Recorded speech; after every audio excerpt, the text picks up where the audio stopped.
जय श्री राम। आप देख रहे हैं जागो न्यूज।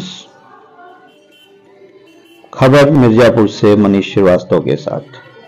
जहां अयोध्या में भगवान मर्यादा पुरुषोत्तम श्री राम के मंदिर का उत्सव मनाया जा रहा है, प्राण प्रतिष्ठा मनाई जा रही है, वहीं पूरे भारत में एक उत्सव पर्व जैसा माहौल दिखाई देता है। उसी कड़ी में आज जनपद मिर्जापुर में हर मंदिर, शिवालय और अपने अपने घरों में लोगों ने भगवान राम को स्थापित किया और इस पल का अपने आप को खुद का गवाह बनाया। देख सकते हैं कहीं भी कहीं भंडारे, कहीं सुंदरकांड का पाठ निरंतर चलता रह रहा है।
Now